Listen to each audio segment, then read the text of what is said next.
요한복음 특강 67번째 시간입니다. 오늘은 요한복음 14장 13절부터 17절까지 말씀드리도록 하겠습니다.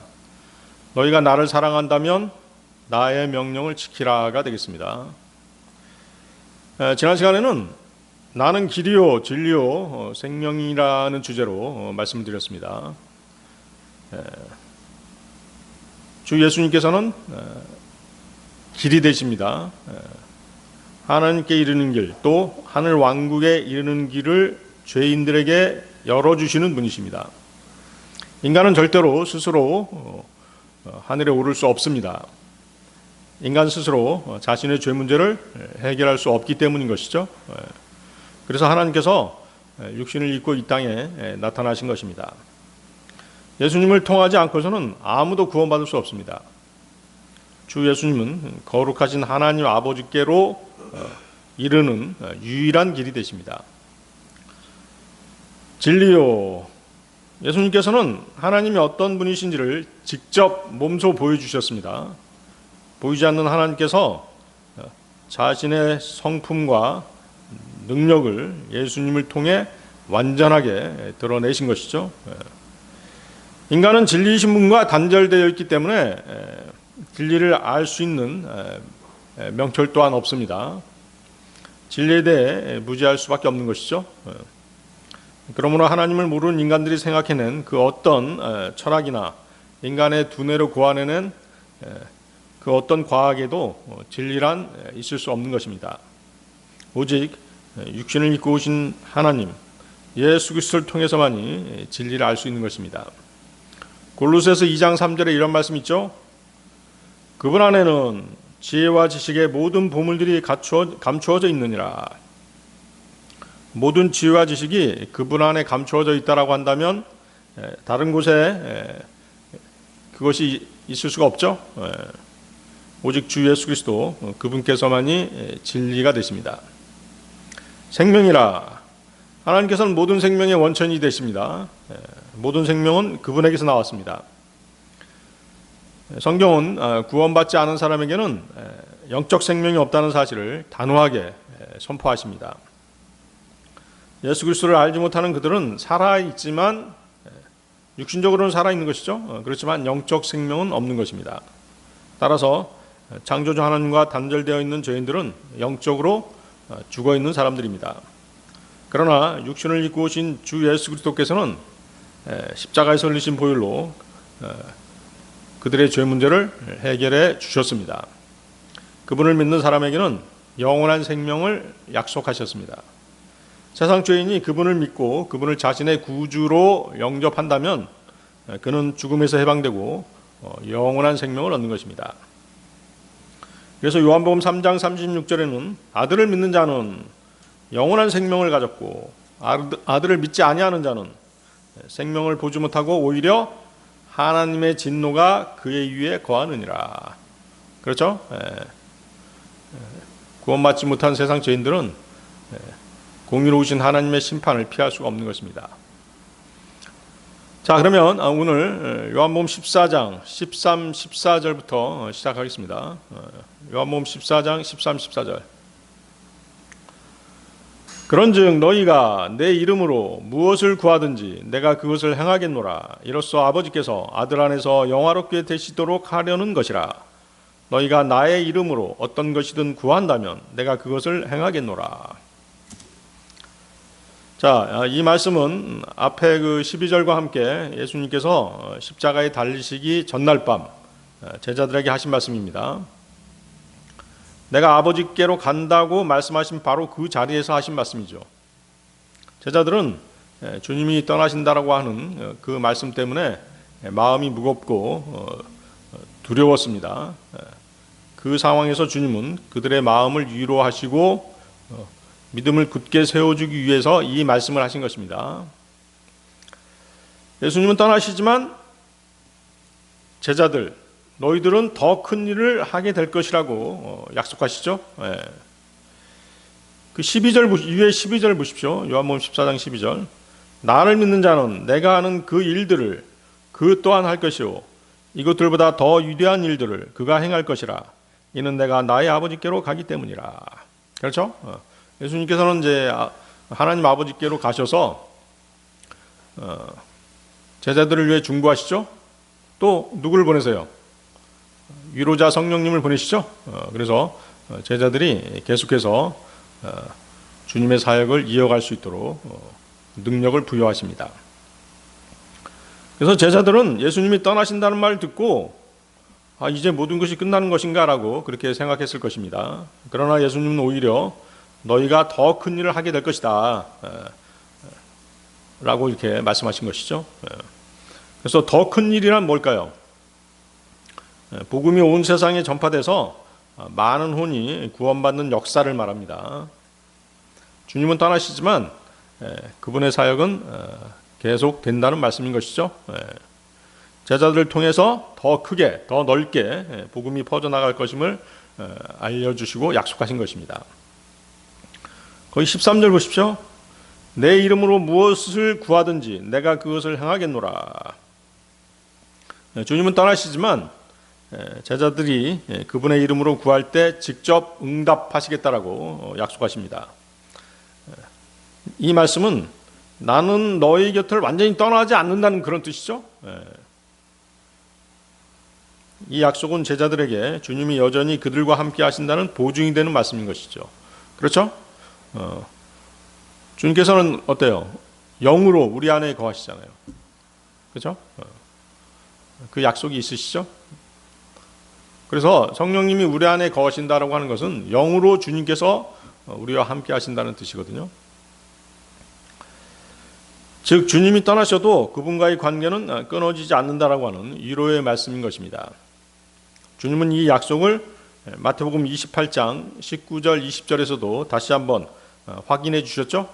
마태복음 28장 19, 20절 그러므로 너희는 가서 모든 민족을 가르치고 그들에게 아버지와 아들과 성령의 이름으로 침례를 주며 무엇이든지 내가 너희에게 명령한 모든 것들을 준수하도록 그들에게 가르치라. 그런즉 보라 내가 세상 끝까지라도 언제나 너희와 함께 있느니라. 내가 세상 끝까지라도 언제나 너희와 함께 있느니라. 자, 그리고 이제 거기 나의 이름으로 어떤 것이든 구한다면 내가 그것을 행하겠노라. 자, 내 이름으로 구한다는 말씀 단순히 뭐예요? 예수님의 이름으로 기도합니다 이런 뜻이 아니죠. 그 안에 있는 주님의 이름의 의미 그것은 무엇이에요? 예수님의 마음과 생각에 맞게 예수님이 기뻐하시는 일을 위해서 예수님의 성품을 따라 구하는 것이죠. 다시 한번 예수님의 이름으로 기도한다라고 하는 것은 예수님의 마음과 생각에 맞게 예수님이 기뻐하시는 일을 위해 예수님의 성품을 따라 구하는 것입니다. 즉 내 이름으로 구하라는 말씀은 내가 만일 예수님이라면 이런 상황에서 어떻게 하셨을까라는 것을 생각하며 구하는 것이에요. 그분의 뜻과 성품에 어울리는 것을 하나님의 영광을 위해서 구하는 것입니다. 아시겠죠? 그러니까 우리의 기도라고 하는 것은 뭐예요? 무엇이 필요해서 기도하지만 궁극적으로 그 기도가 응답받기 위해서는 그 필요마저도 누구의 영광을 위해서? 하나님의 영광을 위해서 하나님의 영광과 연관이 되어져야 되는 것이죠. 자, 13절 보십시오. 13절 아버지께서 아들 안에서 영화롭게 되시도록 하려는 것이라. 그렇죠? 예수님이 떠나시는 이유는 아버지의 뜻을 완성하고 영광을 드러내기 위함이었던 것입니다. 그래서 예수님의 떠나심은 인간적인 이별이 아니었죠. 구속의 완성이었던 것입니다. 제자들이 느낀 것은 이별의 슬픔이었습니다. 이별에 대한 또한 어떤 두려움이었죠. 하지만 예수님이 말씀하신 그 떠남이라고 하는 것은 단순히 이 세상에서 사라지시는 그것이 아니었죠. 십자가의 죽음, 부활, 그리고 하늘로의 승천을 포함한 구속사역의 완성 과정이었던 것입니다. 요한복음 16장 28절인데요. 요한복음 16장 28절 내가 아버지께로부터 나왔고 세상 속으로 왔노라. 다시금 나는 세상을 떠나서 아버지께로 가노라. 예수님 원래 하늘에서 오셨죠? 이제 사명을 완수한 뒤에 본래의 영광의 자리로 돌아가시는 것입니다. 이 떠나심을 통해 인류 구원의 길이 열리게 된 것이죠. 예수님께서는 언제나 자신의 뜻이 아닌 아버지의 뜻을 따르셨습니다. 그분의 떠나심 또한 하나님 아버지의 구원 계획 속에 들어있던 일이었던 것이죠. 요한복음 6장 38절 40절입니다. 요한복음 6장 38절 40절. 이는 내가 나 자신의 뜻을 행하려고 온 것이 아니오. 그렇죠? 나 자신의 뜻을 행하려고 온 것이 아니오. 나를 보내신 분의 뜻을 행하려고 하늘로부터 왔기 때문이라. 그리고 이것이 나를 보내신 아버지의 뜻이니 곧 그분께서 나에게 주신 모든 것 중에서 내가 아무것도 잃어버리지 아니하고 다만 마지막 날에 다시 그것을 일으켜 세우는 것이라. 그리고 이것이 나를 보내신 분의 뜻이니 곧 아들을 보고 그를 믿는 모든 이마다 영원한 생명을 얻게 하려 하심이라. 그런즉 내가 그를 마지막 날에 일으켜 세우리라. 그래서 예수님은 십자가의 죽음과 부활을 통해서 인류의 죄를 제거하시고 영생의 길을 여는 일, 곧 하나님의 뜻을 완성하는 것이었던 것이죠. 이 때문에 주님은 십자가 위에서 뭐라고 말씀하셨어요? 돌아가시기 전에 다 이루었다 이렇게 말씀하셨죠. 그 다 이루었다라고 하는 것에는 내가 하나님의 뜻을, 하나님 아버지의 뜻을 다 이루었다 그렇게 말씀하신 것이죠. 또한 예수님은 자신의 죽음과 부활을 통해서 하나님 아버지의 사랑과 공의가 동시에 드러나게 하셨습니다. 하나님의 사랑은 죄인을 구원하시려는 독생자의 희생에서 나온 것이죠. 독생자를 우리에게 주신 것이잖아요. 그래서 하나님께서 세상을 이처럼 사랑하셔서 그의 독생자를 주셨으니 그 말씀이죠. 그리고 하나님의 공의는 죄가 반드시 심판받아야 한다는 그 사실에서 드러나는 것입니다. 요한복음 12장 23절을 보면 요한복음 12장 23절 인자가 영광받아야 하는 그 시각이 왔도다. 십자가 죽음을 앞두고 주님께서 하신 말씀인데요. 십자가 죽음을 오히려 뭐라고 말씀하시는 거예요? 인자가 영광받아야 하는 그 시각이다. 그 시각이 왔다 이렇게 말씀하시잖아요. 고통스러운 십자가 죽음을 영광으로 이렇게 치환하신 것이죠. 사람들 눈에는 십자가가 수치요, 폐밭처럼 보였습니다. 죄인으로서 받아야 할 당연한 처벌처럼 느껴졌을 수도 있죠. 그렇죠?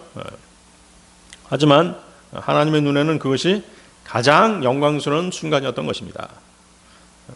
십자가에서 하나님의 구원 계획이 완성되기 때문인 것이죠. 결국 예수님의 떠나심은 이제 끝이 아니라 이제 시작이다 하는 그런 뜻이었습니다. 그분의 죽음은 실패가 아니라 승리였습니다. 그분의 떠나심은 단절이 아니라 성령님을 보내기 위한 준비였던 것입니다. 요한복음 14장 16, 18절 그 밑에 보십시오. 요한복음 14장 16, 18절 그리고 내가 아버지께 기도하겠노라. 그래야면 그분께서 너희에게 또 다른 위로자를 주시리라. 이로써 그분께서 너희와 함께 영원토록 거하려 하심이니 바로 진리의 영이시라. 세상은 그분을 받아들일 수 없나니 그것이 그분을 보지 못하며 그분을 알지도 못하는 까닭이라. 그러나 너희는 그분을 아느니라. 이는 그분께서 너희와 함께 거하시며 너희 안에 계실 것이기 때문이라. 내가 너희를 위로 없이 남겨두지 아니하겠노라. 내가 너희에게로 오겠노라. 자, 예수님이 떠나시는 것은 아버지의 뜻을 이루는 순종의 여정이었습니다. 아버지의 영광을 드러내는 구속의 완성이었습니다. 제자들에게 성령님을 보내기 위한 새로운 동행의 시작이었던 것이죠. 따라서 예수님이 떠나시는 이유는 단순한 떠나심이 아니었습니다. 아버지의 뜻을 완성하기 위해서였던 것이죠. 하나님의 영광을 드러내기 위함이었던 것입니다. 제자들은 당시에는 그 사실을 이해하지 못했습니다. 훗날 십자가의 부활, 주님의 부활, 그리고 성령님의 임재를 통해 이 말씀이 이루어졌다는 것을 깨닫게 되었던 것입니다. 자, 그런데 요한복음 14장 12절부터 14절은 은사주의자들이 오랫동안, 지금도 그렇습니다만 아주 좋아하는 구절이죠. 사도들에게 주어진 사도적 권능을 자신들의 사역 근거로 사용하는 대표적인 구절이기 때문입니다. 그러나 요한복음 14장은 예수님이 떠나시기 직전에 제자들을 위로하면서 하신 말씀입니다. 이 말씀은 불특정 다수의 성도들에게 하신 일반적인 약속이 아니었다는 것이죠. 오직 그분의 사역을 이어받을 사도들에게 하신 말씀입니다. 그렇지만 어때요? 은사주의자들은 이 말씀을 오해하는 것이죠. 14장 1절에서 뭐라고 말씀하세요? 너희가 나 또한 믿으라 이렇게 말씀하시고, 14장 2절에서는 내가 너희를 위하여 한 처소를 예비한다면 이렇게 말씀하시고, 여기서 너희는 누구래요? 사도들을 얘기하신 것이죠. 또 14장 4절에서는 내가 어디로 가든지 너희가 알며 그 길도 너희가 아느니라. 그래서 이 말씀들은 사도들에게 하신 말씀이에요. 물론 이제 영적으로 너희를 위하여 처소를 예비하러 가신다는 이 말씀은 이제 영적으로 우리에게도 이제 적용은 되죠. 물론 그렇지만 당시에는 누구를 위한 말씀이에요? 사도들을 위한 말씀이었죠. 사도들만이 그분의 사역과 떠나심의 의미를 들은 자들이기 때문에 사도들에게 해당되는 말씀이었습니다. 14장 12절을 다시 보시면 내가 나의 아버지께로 가기 때문이라 는 이 말씀은 성령 강림 이후에 사도행전에서 이루어질 사도들의 사역을 미리 말씀하신 것이죠. 예수님이 아버지께 가심으로써 성령님이 오시게 됩니다.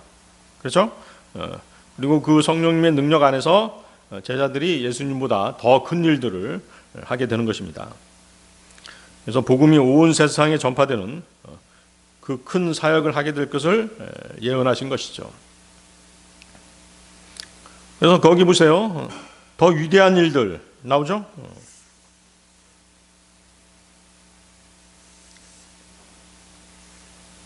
더 위대한 일들.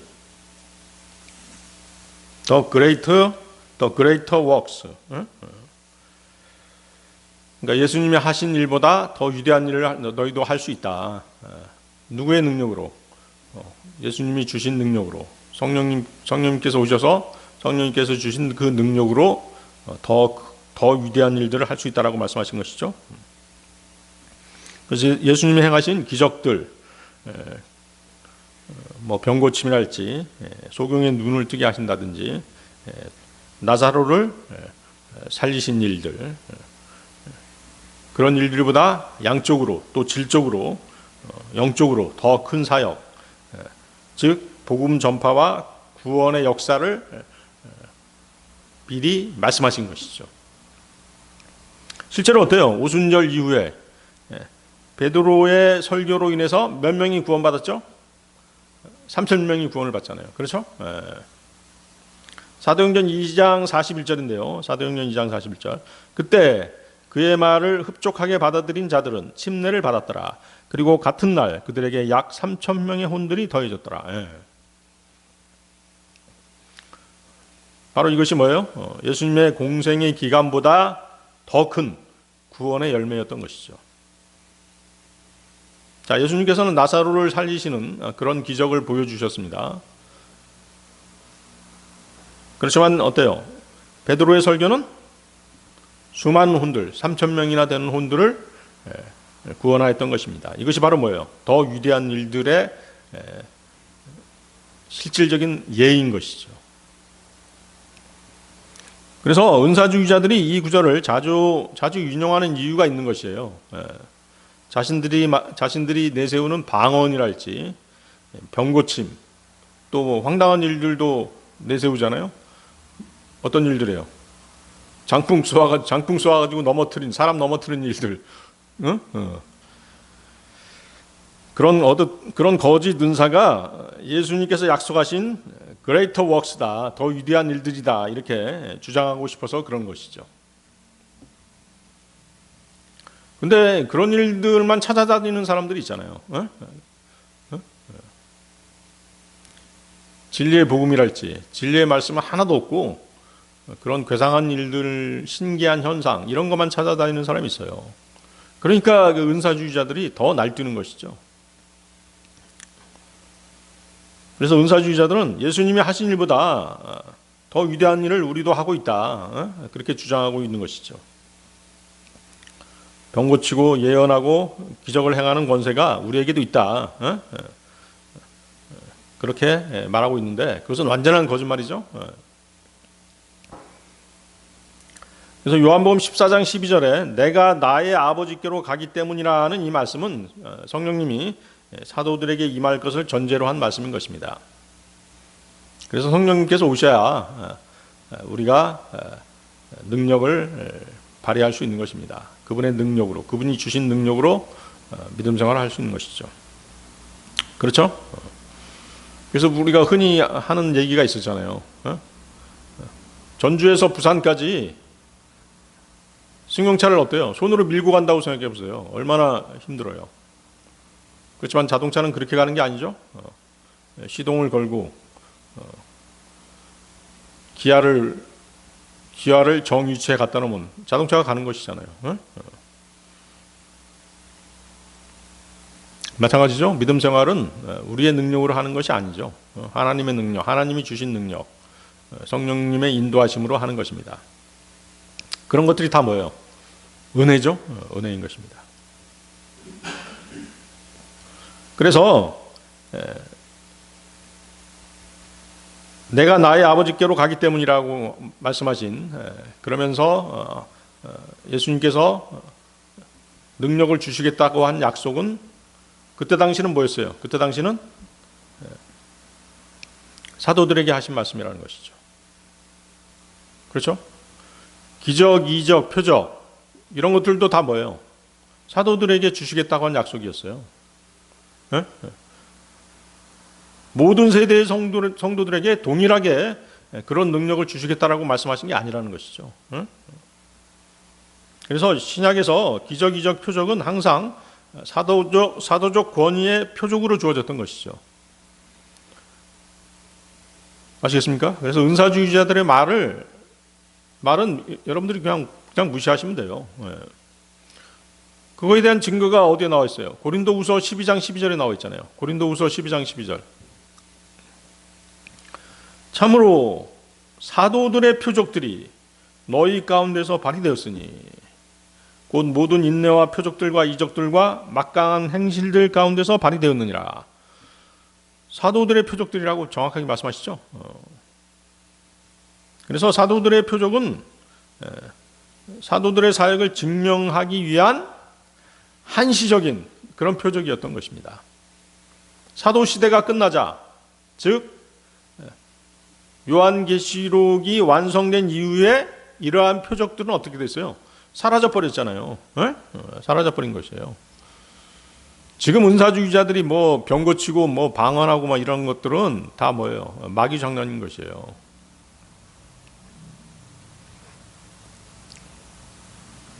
그런 것들에 현혹되면 안 되겠습니다. 예수님께서는 표적, 이적, 기적을 어떤 목적이 아니라 수단으로 사용하신 것이잖아요. 예수님 시대에 많은 사람들이 예수님께 와가지고 뭐라고 그랬어요? 기적을 보여달라, 표적을 보여달라 그렇게 요구했죠. 그들은 이제 예수님이 하나님의 아들이신지를 증명해 보이려면 하늘에서 오는 표적을 보여달라고 요구했던 것입니다. 하지만 예수님은 뭐라고 대답하셨죠? 무슨 표적밖에는 보여줄 수 없다고 말씀하시죠? 요나의 표적밖에는 보여줄 수 없다. 마태복음 12장 39절인데요. 마태복음 12장 39절. 악하고 음란한 세대가 표적을 구하는도다. 그런즉 예언자 요나의 표적 말고는 아무런 표적도 이 세대에게 주어지지 아니하리라. 자, 예수님은 기적을 통해서 사람들의 호기심을 만족시키려고 그렇게 하지 않으셨습니다. 믿지 않는 자들에게 억지로 믿음을 강요하려고 하지 않으셨던 것이죠. 그렇죠? 지금 은사주의자들은 믿음을 강요하고 있는 거나 마찬가지예요. 막 장풍 쏘아서 사람 넘어뜨리고 그런 쇼를 벌이잖아요. 그런 걸 보고 믿으라고 하는 것이죠. 자기 교회에 출석해달라는 것이죠. 그래서 어떻게 해달라는 것이에요? 그들이 원하는 게 뭘까요? 결국 자기네 교회에 출석하는 사람들의 돈주머니를 노리고 있는 것이죠. 자, 요나가 큰 물고기 뱃속에서 3일 밤낮을 있다가 살아난 사건은 무엇을 예표하는 것입니까? 바로 예수님께서 죽으셨다가 3일 만에 부활하신 그 사건을 예표하는 것입니다. 그래서 요나의 표적은 예수님의 부활, 즉 그분이 하나님이심을 보여주는 가장 확실한 증거였던 것입니다. 그래서 예수님의 말씀인즉슨 너희가 진정한 표적을 보고 싶다면 내가 죽음에서 살아나는 부활을 보라. 그것이 내가 하나님의 아들이라는 확실한 증거다. 이렇게 말씀하신 것이죠. 예수님께서 병자를 고치시고 또 바다를 잠잠케 하신 이유도 마찬가지입니다. 단순히 기적적인 일을 또 사람들의 호기심을 만족시키기 위해서 보여주신 것이 아니죠. 하나님께서 예수님을 보내셨다는 사실을 증거하시기 위해서 그런 일들을 행하신 것입니다. 그래서 요한복음 10장 38절에서 뭐라고 말씀하세요? 만일 내가 그 일을 행한다면 비록 너희가 나를 믿지 아니하여도 그 일은 믿으라.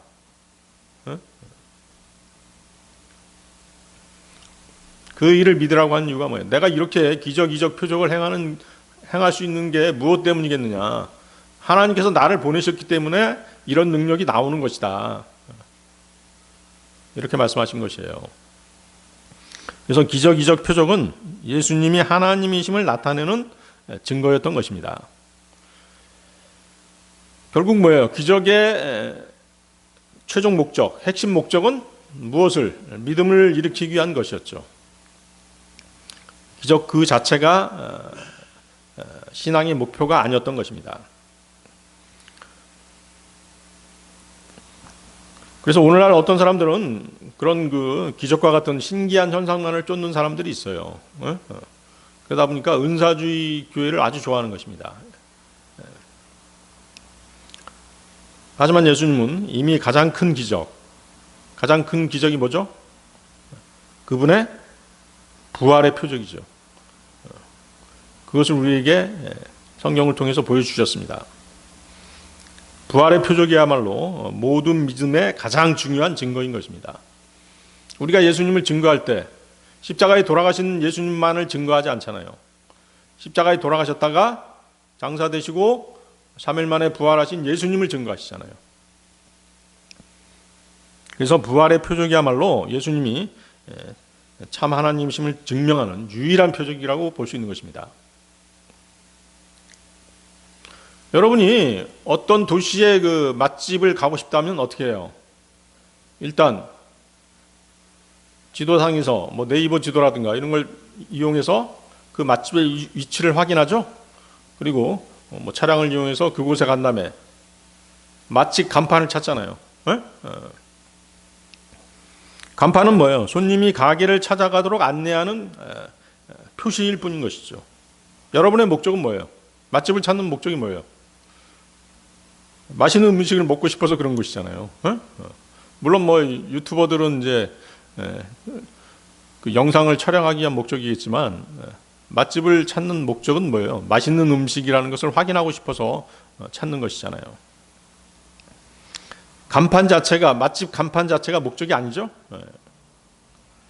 마찬가지예요. 기적, 이적, 표적은 우리를 예수님께로 인도하는 간판이었을 뿐이죠. 그 간판 자체가 믿음의 목표는 아니었던 것입니다. 지금의 교회 시대로 접어들면서부터 더 이상 표적은 필요 없게 된 것입니다. 고린도후서 5장 7절은 뭐라고 말씀하세요? 고린도후서 5장 7절. 이는 우리가 믿음으로 살아가고 보는 것으로 살아가지 아니하기 때문이라. 아주 정확하시죠? 정확하게 말씀하시잖아요. 믿음으로 살아가는 것이지 보는 것으로 살아가는 게 아니라고 말씀하시는데도 불구하고 자꾸 뭘 보여주겠다라고 하는 은사주의자들은 가짜들인 것이죠. 교회에 가짜가 많기 때문에 세상도 가짜들이 아주 흥행하는 것입니다.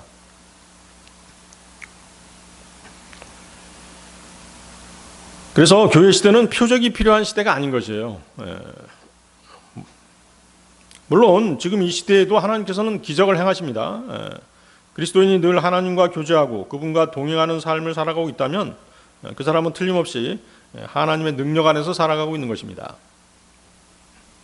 거기 다시 14절 보십시오. 14절. 너희가 나의 이름으로 어떤 것이든 구한다면 내가 그것을 행하겠노라. 그렇죠? 이것이 바로 이제 우리 그리스도인들에게 베풀어 주시는 하나님의 기적이죠. 우리는 무엇이든지 주 예수 그리스도의 이름으로 그분께 구하면 하나님께서는 반드시 우리의 기도에 응답해 주십니다.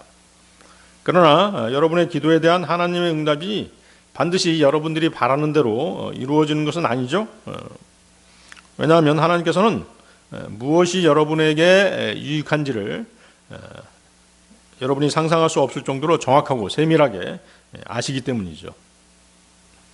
여러분이 만약 하나님과 올바른 관계를 유지하고 있고 늘 하나님과 동행하는 삶을 살고 있는데도 불구하고 기도 응답을 제대로 받고 있지 못한다고 생각된다면 무엇보다도 먼저 자신의 기도의 동기가 하나님의 뜻에 합당한지를 되돌아봐야 되는 것입니다.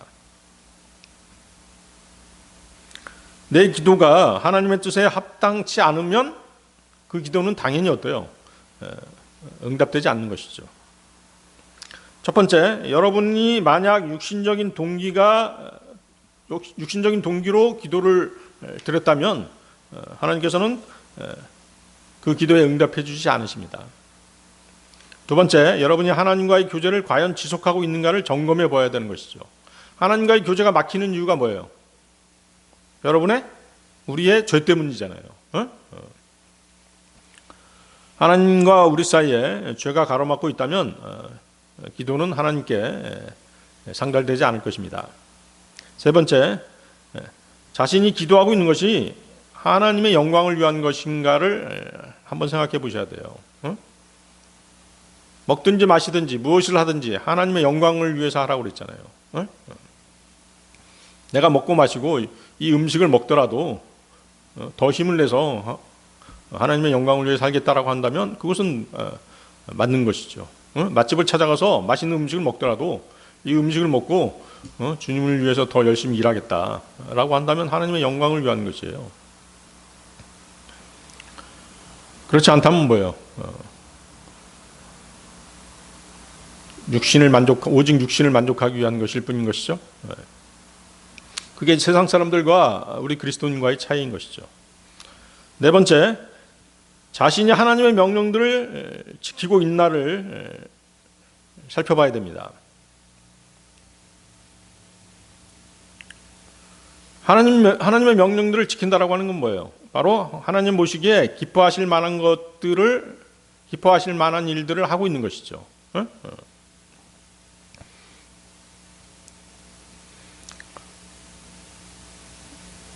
그래서 이런 것들을 이제 여러분들이 이제 모두 점검해 본 결과 모든 점에서 문제가 없다라고 생각된다면 그때 주 예수 그리스도의 이름으로 하나님께 기도와 관계를 드리면 하나님께서는 모두 응답해 주시는 것입니다.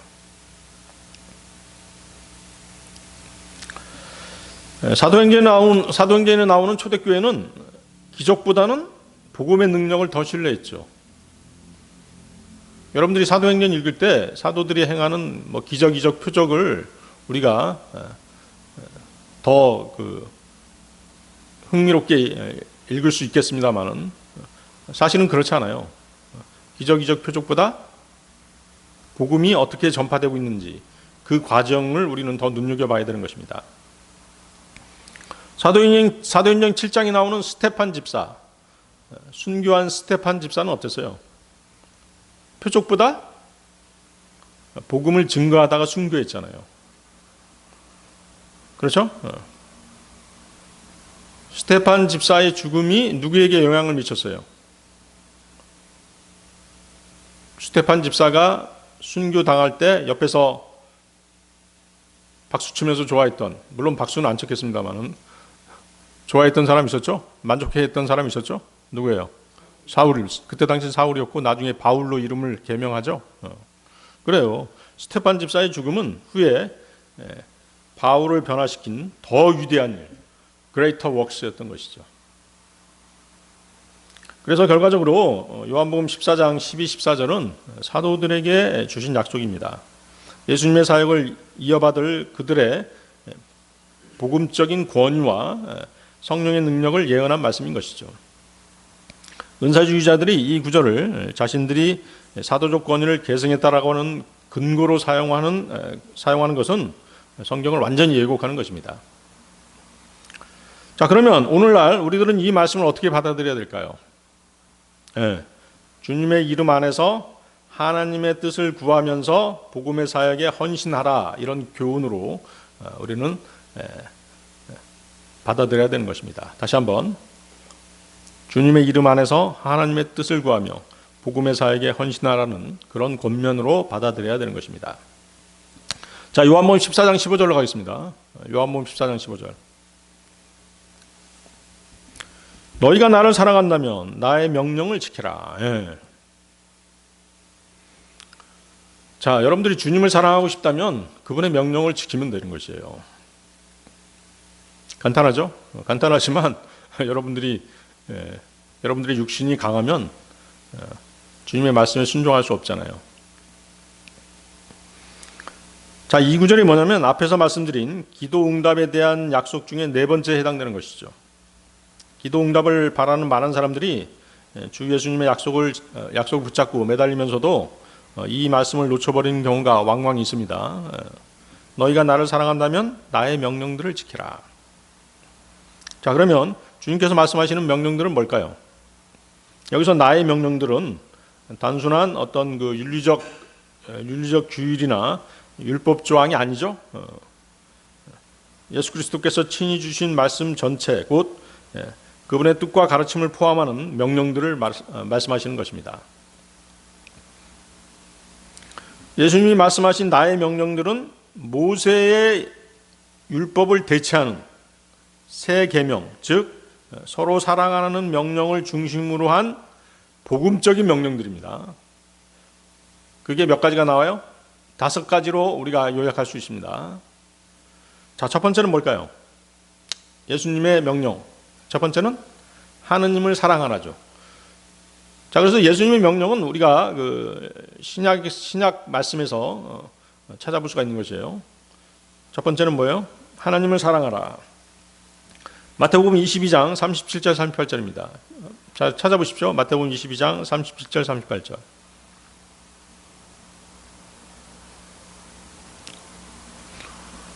자, 오늘 오후 설교도 예수님의 명령을 지키라는 그런 내용이 될 것입니다. 이 내용을 이제 오늘 이 시간에는 간략하게 정리하고 메인 설교 시간에 자세하게 우리가 말씀을 나누도록 하겠습니다. 자, 첫 번째가 뭐다? 하나님을 사랑하라. 마태복음 22장 37절 38절입니다. 너는 마음을 다하고, 너는 너의 마음을 다하고, 너의 혼을 다하고, 너의 생각을 다하여 주 너의 하나님을 사랑할지니라. 이것이 첫째요 위대한 명령이니라.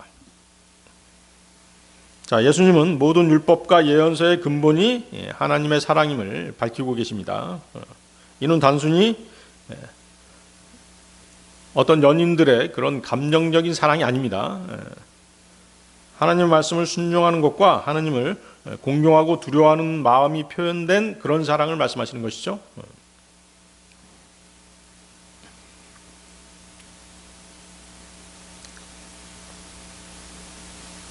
이것은 구약의 어떤 말씀을 인용한 것이에요? 신명기 6장 5절 말씀을 인용한 것입니다. 신명기 6장 5절. 신명기 6장 5절에는 뭐예요? 너의 마음을 다하고 너의 혼을 다하고 너의 힘을 다해서, 힘 또는 기운을 다해서 주 너의 하나님을 사랑하라 이렇게 돼 있죠. 그 단어가 바뀌었죠. 구약은 뭘로 쓰여져 있어요? 히브리어로 쓰여져 있잖아요. 신약은, 구약은 히브리어와 아람어 이렇게 쓰여져 있죠. 그다음에 신약은 헬라어로 쓰여져 있잖아요. 그래서 히브리어가 헬라어로 바뀌면서 생각이 뭘로 바뀌어요? 저기 힘, 구약에서의 힘이라고 하는 단어, 기운이라고 하는 단어가 생각으로 바뀌는 것이에요. 그러니까 이제 이걸 좀 더 설명하면 하나님을 사랑하는 어떤 힘, 의지, 신념, 이것이 지적인 영역까지 이제 확장됐기 때문에 헬라어에서는 생각이라고 이렇게 바꿔서 이제 번역이 된 것입니다. 자, 두 번째 예수님의 명령, 두 번째는 뭐예요? 내 이웃을 내 자신같이 사랑하라죠. 내 이웃을 내 자신같이 사랑하라. 마태복음 22장 39절입니다. 바로 그 밑에 나오죠. 마태복음 22장 39절. 둘째도 그것과 같으니 너는 너의 이웃을 너 자신과 같이 사랑할지니라. 그래서 하나님 사랑의 실천적인 결과가 이웃 사랑인 것이죠. 여기서 이웃은 그리스도 안에 있는 형제 자매들입니다. 그 다음은 누구예요? 우리가 자선을 베풀어야 할 가난하고 불쌍한 이웃들인 것이죠. 자, 세 번째 명령은 뭐예요? 세 번째 명령은 서로 사랑하라죠. 이것이 바로 뭐예요? 새로운 명령, 새 명령인 것입니다. 그래서 주님의 명령은 이 새 명령, 새로운 명령, 서로 사랑하는 명령을 중심으로 전개되는 그러한 명령들인 것이에요. 복음적인 명령들이다 이렇게 말씀드렸죠.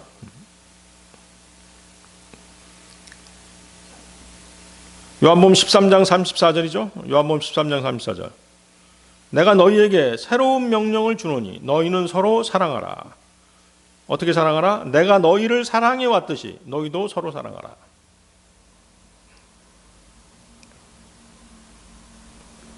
자, 구약의 율법에서의 그 사랑은 내 이웃을 내 자신처럼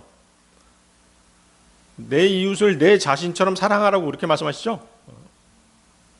그렇지만 어때요? 신약의 복음의 사랑은 뭐예요? 이 복음에서 나오는 사랑은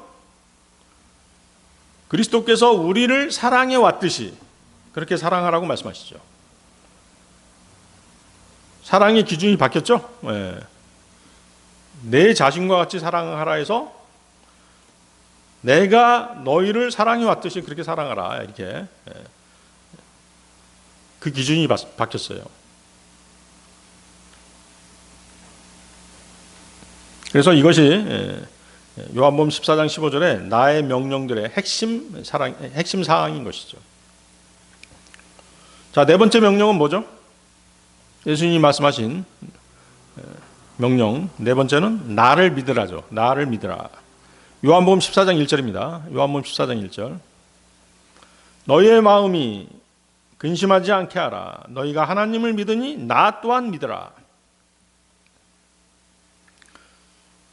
자, 믿음이 가장 중요하죠. 믿음은 예수님의 모든 명령을 지키는 근본 동기가 되잖아요. 진정한 순종은 어디서 나옵니까? 아까 말씀드렸는데 사랑에서 나오죠. 예수님을 사랑하면, 주님을 사랑하면 그분의 말씀에 순종해야 되잖아요. 그래서 순종은 사랑에서 나옵니다. 그럼 사랑은 어디서 나오죠? 사랑은 믿음에서 나오죠. 예. 갈라디아서 5장 6절이 바로 그 말씀이죠. 갈라디아서 5장 6절. 이는 예수 그리스도 안에는 할례든 무할례든 어떤 것도 효력이 없으며 오직 사랑으로 역사하는 믿음뿐이기 때문이라. 사랑으로 역사하는 믿음뿐이기 때문이라. 자, 예수님의 명령 다섯 번째는 뭘까요? 복음을 전하라죠. 복음을 전하라. 아까 읽은 마태복음 28장 19, 20절이 바로 그 내용입니다. 마태복음 28장 19, 20절. 그러므로 너희는 가서 모든 민족들을 가르치고 그들에게 아버지와 아들과 성령의 이름으로 침례를 주며 무엇이든지 내가 너희에게 명령한 모든 것들을 준수하도록 그들에게 가르치라. 그런즉 보라, 내가 세상 끝까지라도 언제나 너희와 함께 있느니라. 아멘. 자, 예수님께서는 제자들에게 그분의 명령을 전파하고 가르치라고 하셨습니다. 나의 명령들은 단지 지키는 것으로 끝나지 않습니다. 그리스도인이 진리의 지식을 알았다면 자기 자신만 가지고 있으면 안 되죠. 어떻게 해야 돼요? 그 진리의 지식을 흘려보내야 되는 것입니다. 그 진리를 세상에 전해야 될 의무가 있는 것이죠.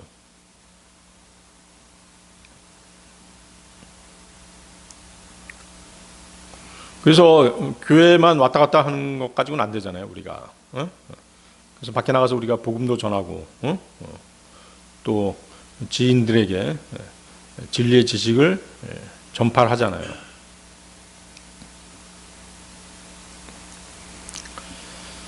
자, 따라서 그 예수님은 제자들을 떠나기 전에 사랑의 증거로서 주님의 명령에 대한 순종을 요구하셨습니다. 그래서 예수님을 사랑한다는 것은 그분을 인격적으로 알고 신뢰하는 관계에서 나오는 그런 마음인 것입니다. 요한복음 21장에서 베드로가 예수님이 물어보셨죠? 너는 나를 사랑하느냐? 이렇게 물어보셨잖아요. 왜? 3번 물어보셨잖아요. 주님을 3번 부인했기 때문에. 그래서 베드로를 회복시켜 주시려고 3번 이제 물어보신 것입니다. 그러니까 베드로가 뭐라고 대답해요? 예, 주여, 당신께서는 제가 당신을 사랑하는 것을 아시나이다. 이렇게 대답하죠. 그러자 예수님께서는 뭐라고 말씀하세요? 내 양들을 먹이라. 이렇게 말씀하시죠. 그러니까 이것이 뭐예요? 참된 사랑이라고 하는 것은 반드시 어떻게 해야 된다? 행동, 즉 헌신으로 나타나야 된다는 것이죠. 응? 말로만 내 주님 사랑합니다. 베드로의 고백처럼 네가 나를 사랑하느냐? 예, 주님. 저 당신 사랑합니다. 주님을 사랑합니다. 그러자 예수님께서 명령하신 것이 뭐예요? 예수님께서 말씀하신 것이 내 양들을 먹이라. 행동으로 보이라. 헌신해라. 그 말씀이잖아요.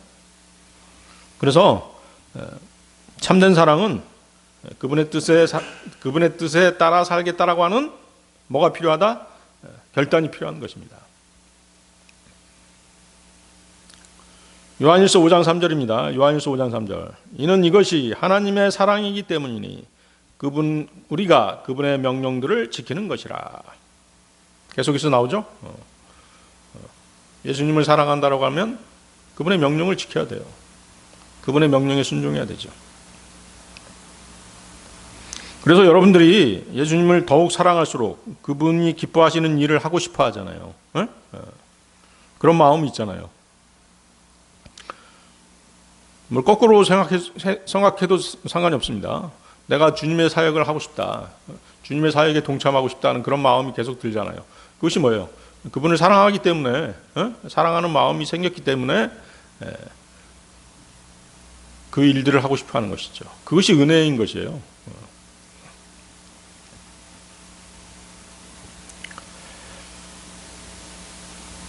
그러면 그분의 일을 하는 것으로 기뻐하는, 그분의 일을 하는 것으로 만족해야 되느냐? 그건 아니라는 것이죠. 어떻게 해야 된다는 것이에요? 그분의 말씀에 순종하는 것이 먼저라는 것이죠. 자, 여러분들 부모를 사랑하는 자녀들은 어때요? 엄마 아빠를 좋아한다, 사랑한다라고 말로만 하지 않죠? 부모님의 말씀을 존중하고 그분들을 기쁘게 하려고 그렇게 노력합니다. 마찬가지로 예수님을 사랑하는 사람은 그분의 명령을 지키면서 그분을 기쁘시게 하려고 하는 그런 삶을 살게 되는 것이죠. 이렇게 우리가 주님을 사랑하고 그분께 순종할 때 하나님께서는 성령님을 보내셔서 우리 안에 거하시며 우리를 인도하시도록 그렇게 도와주시는 것입니다. 따라서 주님을 사랑한다면 그분의 말씀에 순종해야 됩니다. 그러면 성령님께서 우리를 도와주시는 것이죠. 우리의 기도에 응답하시는 것입니다. 주님을 사랑하는 사람은 그분의 말씀을 귀하게 여깁니다. 그분의 말씀을 존중하는 것이죠. 그 말씀에 순종해서 살아가는 사람들인 것입니다. 그 결과로 성령님의 도우심을 받게 되는 것입니다. 너무 조건적이라고 생각하는 사람도 있는데 그렇지 않아요. 자연스럽게 이렇게 되는 것입니다. 그렇기 때문에 우리가 주님의 명령들을 지키느냐 안 지키냐는 여러분이 주님을 사랑하느냐 사랑하지 않느냐에 대한 어떤 그 리트머스 시험자와도 같잖아요.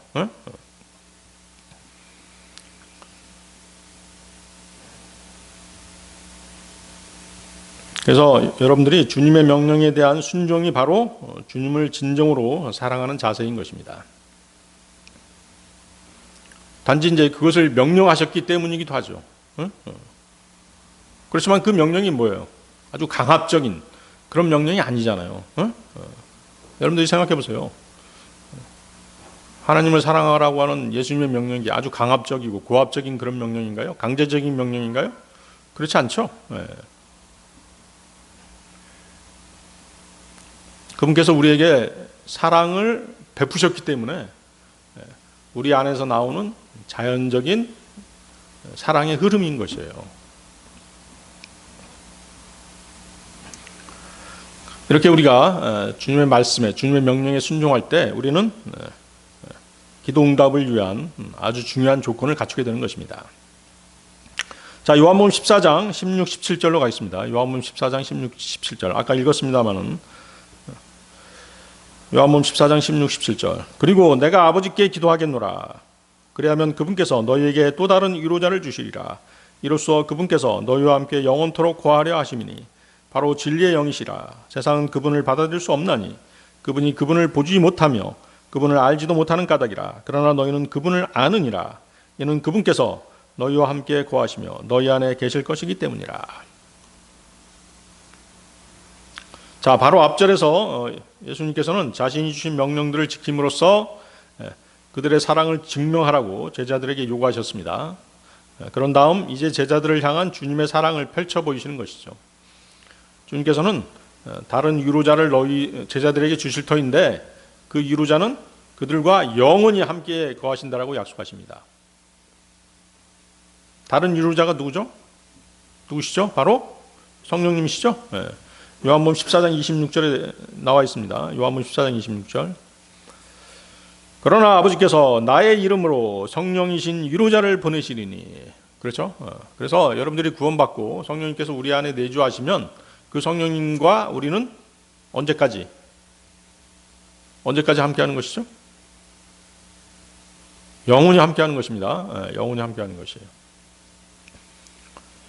그래서 그 위로자는 성령님이십니다. 성령님께서는 우리가 구원받는 순간에 우리에게 오시잖아요. 그리고 영원히 거하시게 되는 것입니다. 뭐 구원받고도 성령을 받지 못하면 아무 소용이 없다든가 뭐 성령을 슬프게 해서 그분이 떠나시면 한 번 받은 구원은 아무 쓸모가 없다 이렇게 주장하는 사람들 있죠. 완전한 거짓말이죠. 거짓 교리인 것입니다. 한 번 받은 구원은 영원히 잃어버리지 않습니다. 그것이 바로 뭐예요? 구원에 대한 영원한 보장이죠. 우리 신약 그리스도인들은 한 번 받은 구원은 영원히 잃어버리지 않는 것입니다. 구원의 영원한 보장에 대한 교리를 믿지 않으려고 하는 그러한 태도는 구원받은 그리스도인의 양심의 문제인 것이에요. 그것을 아느냐 모르느냐 그 문제가 아니에요. 성경 여러 곳곳에 구원의 영원한 보장에 대한 구절들이 나와 있잖아요. 그럼에도 이 구절들을 부정하는 것은 하나님의 은혜를 발로 걷어차버리는 것이죠. 교단 교리를 막 신봉하는 것입니다. 하나님의 말씀보다 교단 교리를 더 신봉하는 것이에요.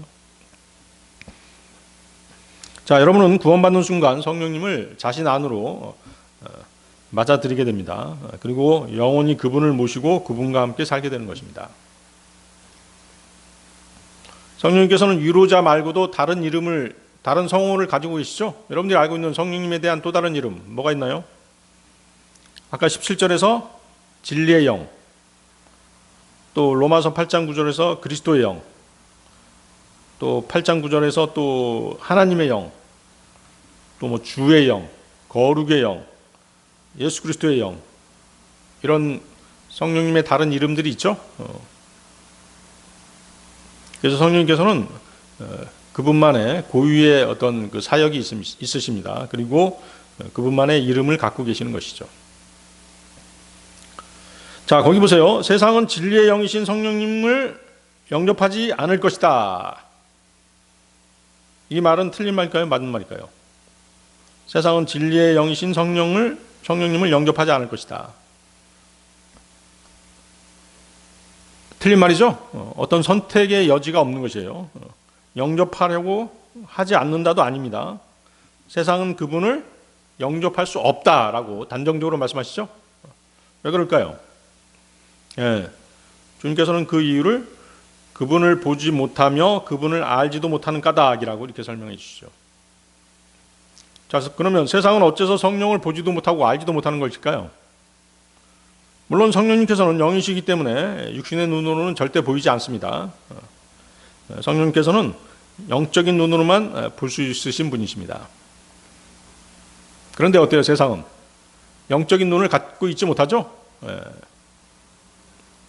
영적인 눈을 갖지 못하는 이유가 뭘까요? 자신의 죄 문제를 해결하지 못했기 때문에 그런 것이에요. 죄악이 넘쳐나기 때문에 영적인 눈을 가질 수가 없는 것이죠. 자신의 죄 문제를 해결해야지만이 성령님께서 우리 안에 오시잖아요. 응? 요한일서 2장 16절입니다. 이는 세상 속에 있는 모든 것이 육신의 정욕이요 안목의 정욕이요 인생의 자랑이니 아버지께 속한 것이 아니요 세상에 속한 것이기 때문이라. 요한일서 5장 19절에서도 그런즉 우리가 하나님께 속해 있고 온 세상은 사악함 가운데 놓여 있음을 우리가 아느니라. 그러나 너희는 그분을 아느니라. 어떻게 그분을 우리가 알 수 있을까요? 주님께서는 이는 그분께서 너희와 함께 거하시며 너희 안에 계실 것이기 때문이라고 그 이유를 말씀해 주십니다. 자, 거기 잘 보세요. 거기 한번 보세요. 너희와 함께 거하시며 너희 안에 계실 것이기 때문이라. 너희와 함께 거한다. 언제 거하셨죠? 제자들과 함께 언제 거했어요? 갈보리 십자가 이전이죠. 갈보리 십자가 이전에서는 성령님께서 너희와 함께 제자들과 함께 계셨죠.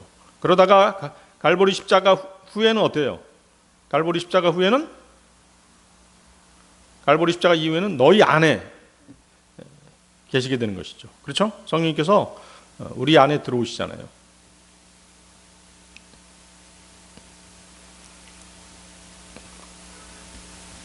그래서 모든 그리스도인들의 몸은 하나님께서 성령님께서 거하시는 성령 하나님께서 거하시는 성전이 된다라고 말씀하시죠.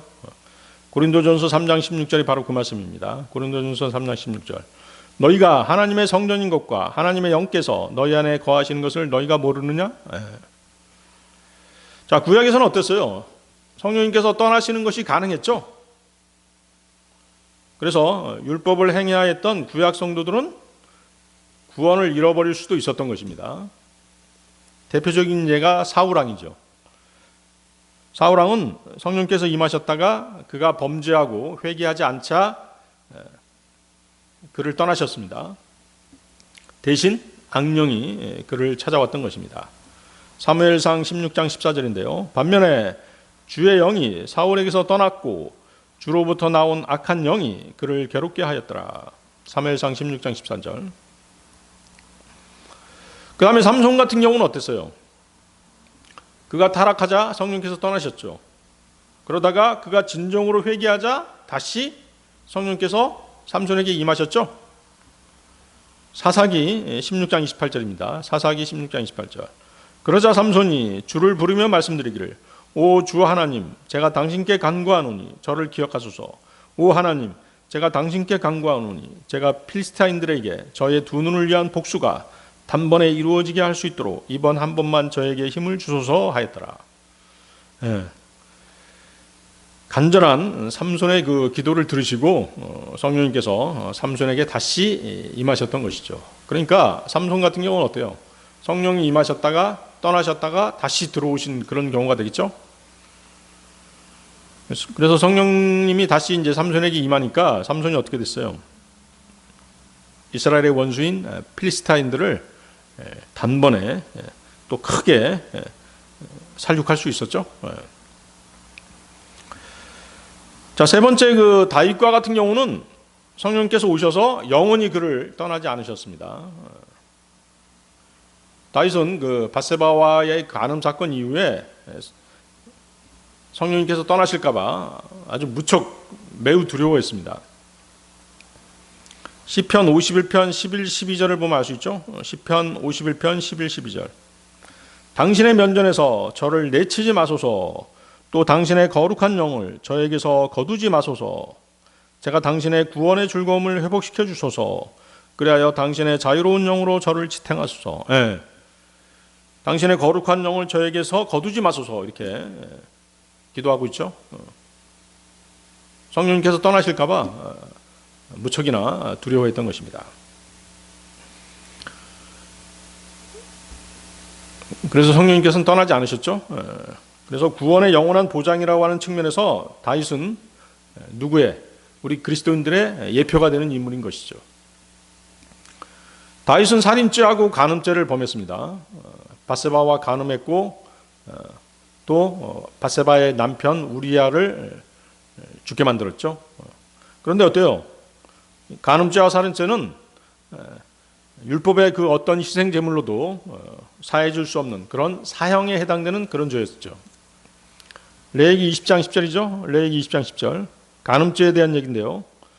다른 남자의 아내와 간음하는 남자, 즉 자기 이웃의 아내와 간음하는 자는 그 간음한 남자와 그 간음한 여자가 반드시 사형에 처해지리라. 간음한 남자, 간음한 여자 모두 사형죄에 해당했던 것이죠. 지금은 어때요? 지금 우리나라 사형죄, 그 간음죄가 폐지돼 버렸죠? 폐지돼 버렸죠. 그러다 보니까 어때요?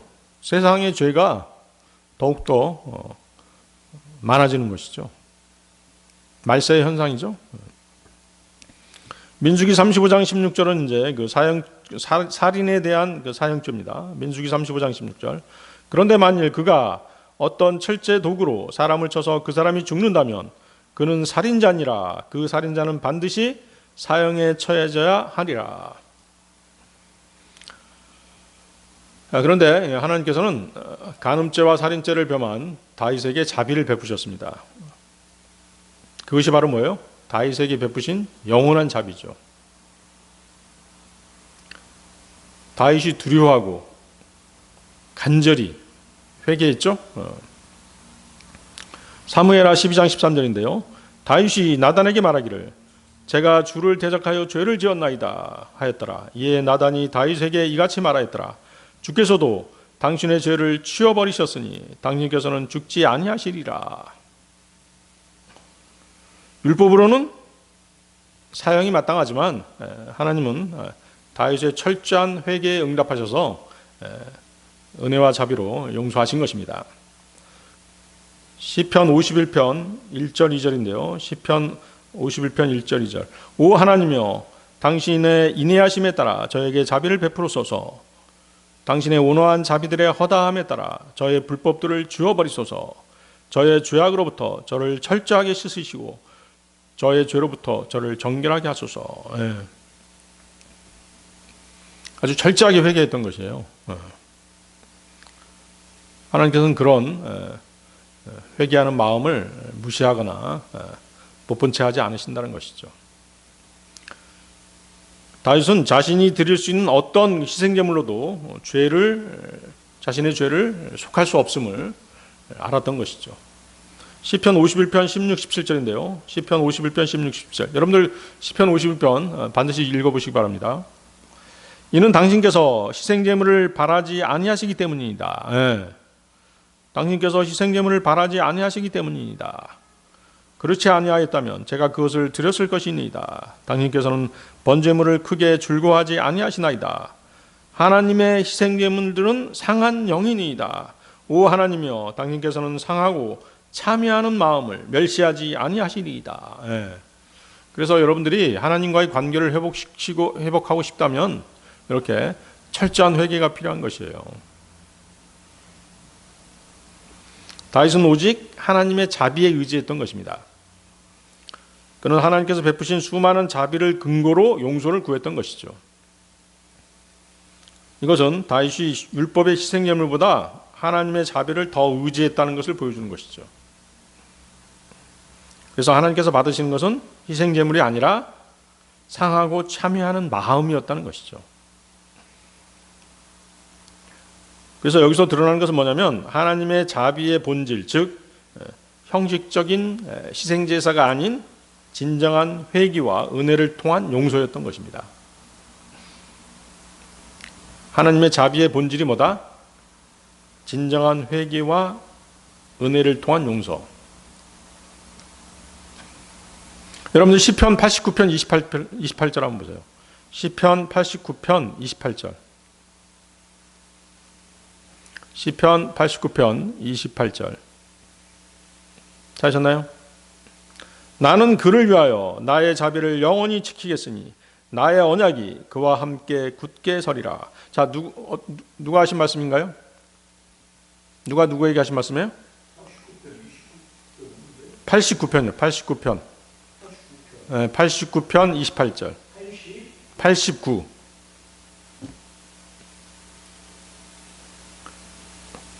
자, 누가 누구에게 하신 말씀이죠? 나는 그를 위하여 나의 자비를 영원히 지키겠으니 나의 언약이 그와 함께 굳게 서리라. 하나님께서 다윗에게 하신 말씀입니다. 여기서 그는 누구예요? 그를 위하여. 다윗이죠? 그가 다윗이에요. 하나님께서 나의 자비를 영원히 지키겠다 이렇게 약속하십니다. 이것은 단순히 일시적인 용서가 아니라 언약적 자비죠. 언약적 자비. 하나님께서는 다윗하고 언약을 맺으셨죠? 다윗의 언약이 있습니다. 그래서 다윗에게 베푸신 자비는 단 한 번 일회성의 사건이 아니라 영원히 지속되는 은혜의 관계로 확립된 것입니다. 이 자비는 단순한 어떤 동정심에서 나온 것이 아니죠. 다윗과 맺으신 언약에 근거한 영원한 자비인 것이에요. 이 영원한 자비가 주 예수 그리스도의 보혈을 근거로 우리 신약 그리스도인들에게도 베풀어진 것입니다. 그래서 우리의 구원은 영원히 안전한 것입니다. 네, 오늘 여기까지 하겠습니다.